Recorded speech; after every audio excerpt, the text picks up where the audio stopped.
Your ancestors survived winters that killed modern hikers with full gear. No electricity, no insulation, nothing but 10 brutal tricks.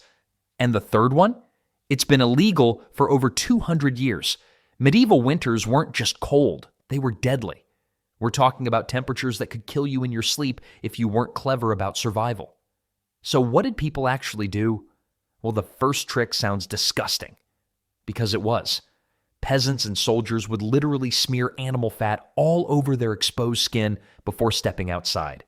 Goose grease, beef tallow, whatever they could get their hands on.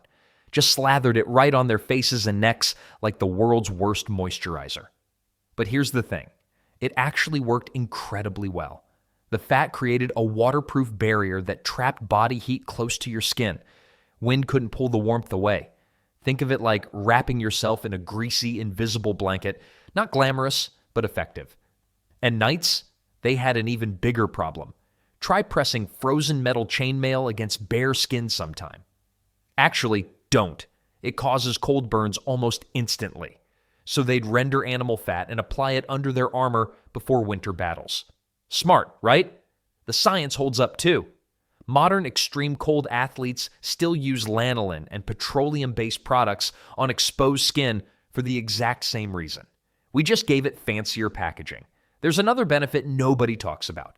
The grease prevented your skin from cracking open in the dry, frozen air. Anyone who's had painfully chapped hands in winter knows that feeling. Now, imagine working outside for 8 hours with bloody, split knuckles. The fat fixed that. Scottish Highland shepherds kept this tradition alive well into the 1800s. During lambing season, when they'd spend entire nights outside with newborn sheep in brutal weather, they'd grease up like they were prepping to swim the English Channel.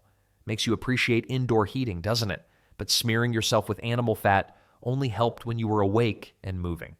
What about sleeping? Because here's where it gets really interesting. Medieval people figured out something about the earth itself that most modern folks have completely forgotten, and it involves digging holes in your own floor.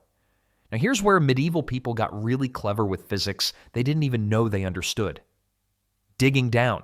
See, the frozen air above ground might be killing you at 0 degrees, but just 2 or 3 feet below the surface? The Earth stays around 55 degrees year-round. That's a 55-degree difference just by going underground. So medieval families carved out what they called sleeping hollows, right into their dirt floors. Not full basements, just shallow pits, maybe waist deep, lined with straw. And at night, the whole family piled in together. Vikings figured this out centuries earlier in their longhouses. They built sleeping platforms right into recessed sections along earthen walls. Smart people, those Vikings. Brutal raiders, yes, but also excellent at not freezing to death. But wait, there's a catch. Moisture. Ground seeps water upward constantly. So you can't just dig a hole and call it good. The clever solution? Layers of birch bark underneath all that straw. Worked like a primitive vapor barrier. Medieval plastic wrap, basically. And the body heat math is wild when you think about it. A family of 6 sharing that pit could raise the immediate air temperature by 15 to 20 degrees compared to sleeping at floor level. 6 human bodies are basically 6 space heaters running all night. Free heating. Just requires cuddling with your in-laws. Monasteries caught onto this principle too. They built entire dormitories partially underground, calling them warming cellars. Monks were supposedly focused on spiritual matters, but they were also extremely practical about survival. Hard to pray when your fingers are frozen solid. The downside, these sleeping pits got fragrant. 6 unwashed medieval bodies in a hole, breathing the same air all night. Not exactly a spa experience. But you know what smells worse than a crowded sleeping pit? Nothing, because dead people don't smell things. Harsh? Sure, but that was the trade-off. Now, underground sleeping handled the cold air problem. But what about the hours before your body heat kicked in? Those first freezing minutes climbing into bed could be brutal. Turns out they solved that too. Here's the thing about medieval nights. They were brutal. I'm not talking, oh, it's a bit chilly, brutal. I'm talking, your breath freezes on your blanket, brutal. So how did people actually survive sleeping in those conditions? Hot stones. Hours before anyone even thought about bed, servants would grab large flat stones and shove them into the hearth fire. They'd heat these things until they were nearly glowing. Then came the clever part. Wrap them in wool cloth and slide them under the bedding. Simple? Yes. Effective? Absolutely. These stones could hold heat for 6 to 8 hours straight. That's an entire night of warmth radiating up through your straw mattress. And trust me, without something like this, a medieval straw mattress in January was basically sleeping on a frozen hay bale. But not all stones were created equal. Soapstone was the premium choice. The wealthy families insisted on it. Why? Because soapstone holds heat twice as long as regular river rocks. Plus, it doesn't crack when you heat it up and cool it down repeatedly. Regular stones, they'd eventually split from the temperature changes. One minute you have a bed warmer, next minute you have hot shrapnel. Rich households took this seriously. They had specially carved warming stones passed down through generations. Some even had family crests engraved into them. My grandmother's china has nothing on medieval heated rocks with coat of arms. The phrase, cold as a stone, actually started as an insult during this era. It implied someone was too poor to afford firewood for heating their bedstones, basically calling someone broke medieval style. Now, peasants obviously couldn't afford fancy soapstone, but they weren't stupid. They used heated bricks wrapped in old rags instead. Worked nearly as well. The bricks just cooled faster, so you might wake up at 3 in the morning with cold feet again. Still better than nothing. The stone method was personal heating. One person, one stone, one warm bed. But what if you needed to heat an entire castle hall full of people? That required a completely different strategy. And honestly, it's kind of gross. Here's the thing about medieval great halls that nobody tells you. They weren't built for fancy banquets and dramatic speeches. They were built to survive winter, and the strategy was beautifully simple. Pack everyone in, I mean everyone. Servants, soldiers, family members, and yes, actual livestock. Because medieval lords understood something we forget in our age of central heating. Every human body pumps out about 100 watts of heat. That's basically a light bulb. Now multiply that by 50 people. Throw in 10 cattle. You've got yourself a living, breathing space heater running all night long. No electricity required. But wait, why cattle specifically? Because a single cow radiates more heat than 3 adult humans. They're basically 4-legged furnaces that also make breakfast. Pretty efficient if you ask me. This explains so much about medieval architecture. Those low ceilings everyone thinks were just poor design? Intentional. Small windows that seem almost comically tiny? Also intentional. Every architectural choice was about trapping body heat, not showing off. Castle records from 13th century England reveal something wild.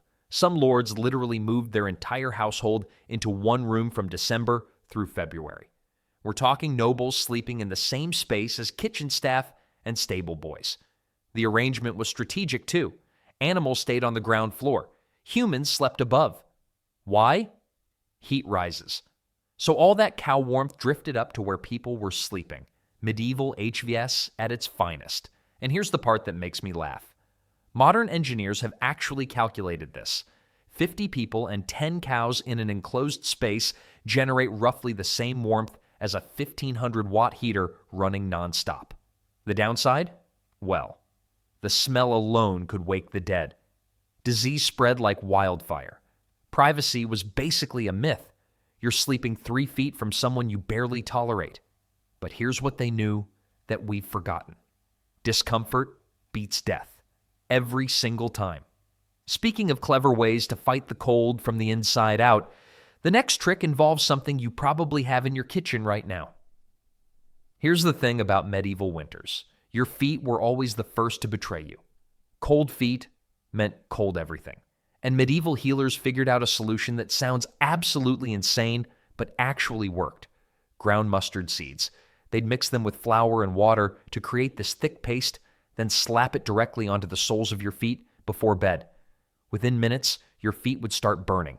Not painfully, just warm. Really warm. Now I know what you're thinking. That's just some old wives' tale. But here's where it gets interesting. Mustard contains compounds similar to capsaicin, the stuff that makes chili peppers hot.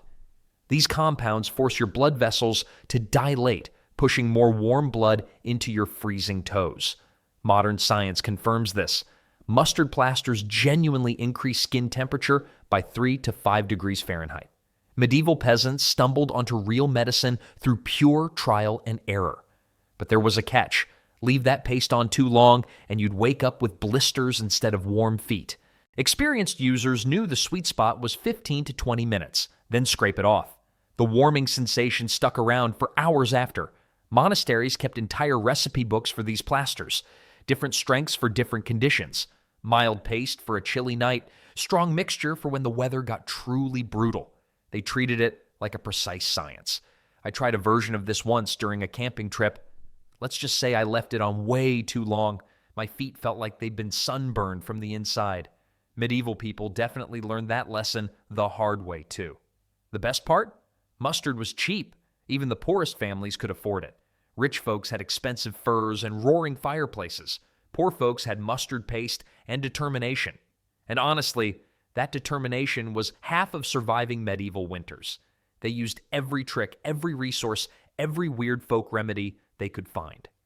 Speaking of resourcefulness, wealthy families had another strategy for fighting the cold. But this one required something most peasants could never afford. Those famous medieval tapestries hanging in museums today? They weren't art. They were survival equipment. Stone castle walls are basically giant ice cubes. I'm not exaggerating. A wall that's 6 to 12 feet thick absorbs cold so deeply that frost literally formed on interior surfaces.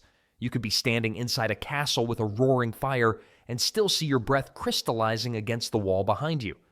So what did medieval people do? They hung fabric. A single large tapestry created a dead air space between the wool and the frozen stone. That pocket of trapped air acted as insulation. And here's the surprising part. One good tapestry could raise a room's temperature by 5 to 10 degrees Fahrenheit. That's the difference between miserable and manageable. But here's what most people get wrong. These tapestries weren't permanent fixtures. Wealthy families actually rotated them like seasonal decorations. Lighter weaves came out for summer display. The heavy wool panels, those got pulled from storage specifically when temperatures dropped. It was like switching from screen doors to storm doors, medieval style. The Bayeux Tapestry, that famous one showing the Norman conquest, was originally hung in a drafty hall for warmth, not displayed behind museum glass for tourists. It had a job to do. Now, peasants couldn't afford elaborate woven artwork, obviously, but they weren't stupid either. They achieved the same effect by hanging animal hides against their cottage walls.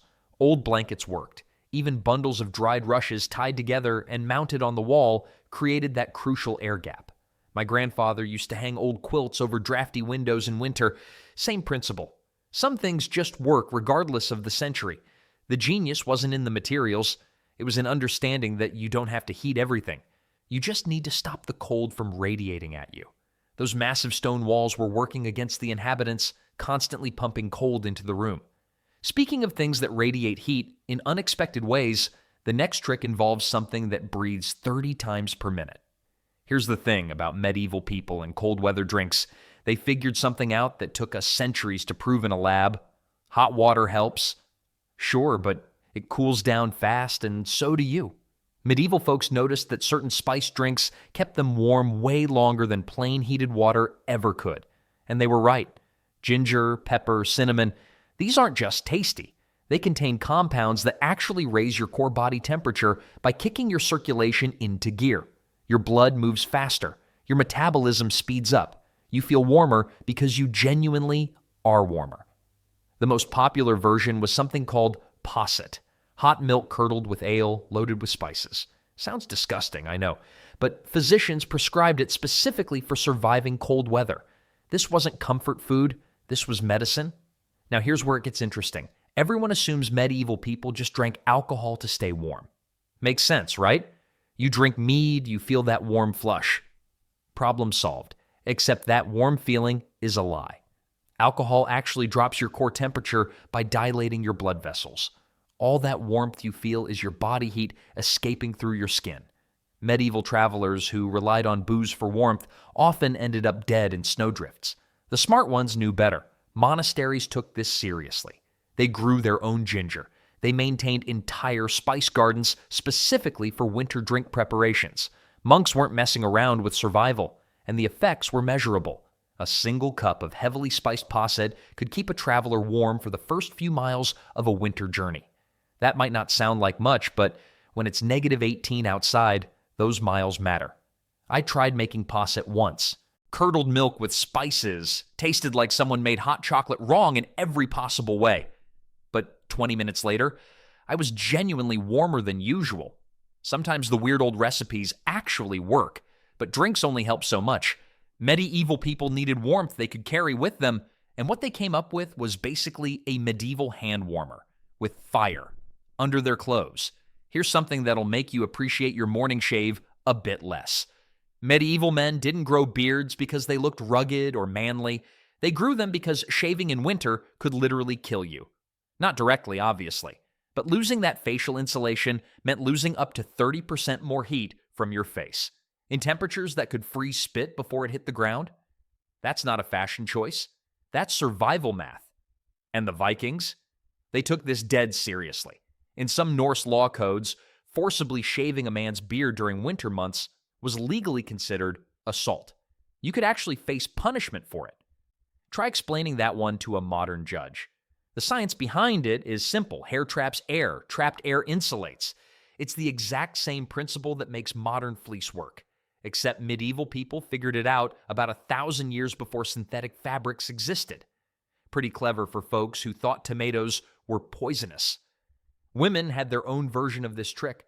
They grew their hair as long as physically possible, then wrapped it around their necks like a scarf while sleeping. Free insulation. No sheep required. But here's the part that cracks me up. Medieval barbers basically went out of business every winter. Records show their customer numbers dropped dramatically between November and March. Nobody wanted a haircut. Nobody wanted a beard trim. The barber's chair sat empty while everyone walked around looking like they'd given up on personal grooming entirely. And if you look at royal portraits from different seasons, you can actually see this happening. Kings painted in winter have noticeably longer, fuller beards than their summer portraits. Same guy, same artist sometimes, completely different facial hair situation. Makes sense, right? Even royalty wasn't too proud to let nature provide some free warmth. Now, growing a beard is one thing, but medieval people found warmth in places you'd never expect, like right next to a cow's face. And before you assume that's just about sharing a barn, here's the thing about medieval peasants. They were practical to a fault. If something worked, they used it. Dignity was a luxury they couldn't afford. So when temperatures dropped to zero, families did something that sounds absolutely disgusting to modern ears. They positioned their beds right next to their cow's face. Not near the cow, next to its mouth. Why? Because a cow exhales air at roughly 101 degrees Fahrenheit, and cattle take about 30 breaths per minute, all night long. That's basically a living, breathing space heater that also makes milk. This wasn't some desperate last resort either. Medieval homes were intentionally designed this way. Builders put the sleeping area directly against the animal stall partition. The cow's head poked through an opening, and the family slept in a cloud of warm bovine breath. Romantic? Absolutely not. Effective? Surprisingly, yes. And the benefits went both ways. The human presence kept animals calmer during harsh nights, which actually improved milk production. Medieval farm manuals, yes, they had those, specifically recommended this arrangement. They noted that households sharing space with livestock had better survival rates in brutal winters. I grew up on stories from my grandmother about her grandmother sleeping in similar setups. She always laughed when she told them, but there was respect in her voice too. Those people knew how to survive. Now the trade-offs were obvious. The smell was intense. Flies were constant companions in warmer months, and I'm sure the romantic atmosphere left something to be desired. But when it's -18 outside, comfort becomes negotiable real fast. The warm, moist air from cattle breath created a microclimate around the sleeping area. Not exactly spa conditions, but enough to prevent freezing. Modern farmers in extremely cold regions still use variations of this. Body heat from livestock keeps barns warmer than empty buildings. The medieval peasants figured this out through centuries of trial and error. But not everyone had a cow. Travelers especially needed warmth on the move. And their solution was basically carrying fire inside their clothes.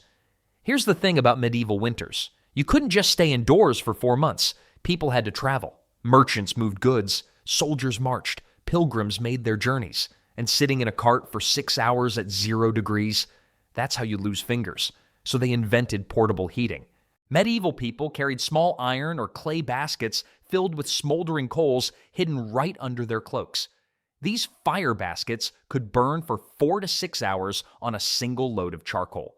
4 to 6 hours of continuous warmth while traveling through frozen landscapes. The design was actually clever. Small ventilation holes kept the coals alive without creating open flames. Basically, a medieval hand warmer packet, except it weighed about 2 pounds and could burn your leg if you weren't careful.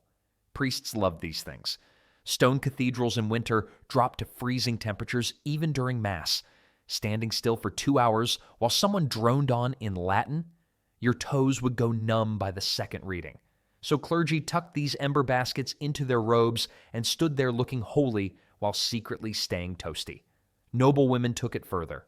Court records mention elaborate dresses designed with hidden pockets specifically to conceal these heaters. Fashion with a purpose. Though I imagine explaining a smoking dress at a royal banquet got awkward. The risks were real, though. Multiple medieval church fires were blamed on dropped or spilled ember baskets igniting wooden pews. 1 minute you're warming your hands during a sermon. Next minute, everyone's running for the exits.